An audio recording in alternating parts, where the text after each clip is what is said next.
ស្ដីអ្នកនរគ្នាខ្ញុំបារាំងនេះយើងមកចំហុយទៅឡងរាប់បានសស្អាតប៉ុណ្ណឹងមិនងាយទេដោយសារដីច្រើនហ្នឹងហើយលេង3 4ដង10ម៉ោងថតហើយចាំការនេះនៅត្រាំទឹកស្មានណាដាក់ទឹកពីក្រោមហើយតមកនេះយើងដាក់ភ្លើងដាក់អីចំហុយនឹងឲ្យជួយឆ្ងាញ់ពិសាហើយឆ្លៀតពេលឱកាសនេះគឺយើងត្រាំចានត្រាំឆ្នាំងរបស់យើងឲ្យរីកឲ្យល្អទៅដើម្បីយើងលេងបន្តទៀតហើយតមកងាកមើលតឡងរបស់យើងបាទអានេះមកមើលថ្ងៃនេះដោយសារយើងបើកភ្លើងរៀងខ្លាំងដែរហ្នឹងយើងកាលមុនយើងបើកក្តារអញ្ចឹងណាបើកចំក្តារនេះបើកដល់អស់លេខមើលហើយបន្តមកទៀតយើងមកលាងឆ្នាំងលាងអីដែលត្រាំរួចហើយដែលវារីកហ្នឹងនឹងលាងឲ្យស្អាតមកមានចានមានកម្រិតមានកធន់មានអីហ្នឹងដើម្បីងាយស្រួលយើងប្រើប្រាស់នៅពេលបន្តិចទៀតនេះមកពេលស្អែកទៅចុចប្រឡងរបស់យើងបាទរយៈពេលកន្លះម៉ោងក្រោយមកបាទរៀងទន់ខាងខាយរៀងទន់ទៅហើយខ្ញុំដាក់លេខក្តារទេឲ្យខ្ញុំគាត់ដែរទេដាក់ទៅអស់លេខហើយឆ្លៀតឱកាសនេះគឺយើងត្រាំសាច់របស់យើង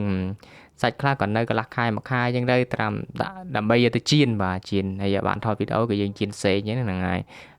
អាហារថ្ងៃត្រង់ហ្នឹងហើយយើងឆ្លៀតឱកាសនេះដើម្បីឲ្យយើងទៅហាកៅនេះឆ្លៀតឱកាសទៀតបន្ទាប់ពីឆ្លៀតឱកាសលើកទី2កៅឲ្យយើងហាហ្នឹងយើងស្ទូកាម៉ាអ្នកនរគ្នាហើយមុខរិសាយើងគុកហានេះនឹងច្រើនថ្ងៃដែរហើយបាទតើលោកយើងរៀងឈ្ងុយរៀងឆ្អិនណាស់ណាហ្នឹងខ្ញុំរហូតសាច់ដោយសារខ្ញុំអត់ចូលចិត្តសាច់ហ្នឹងចូលចិត្តស្បក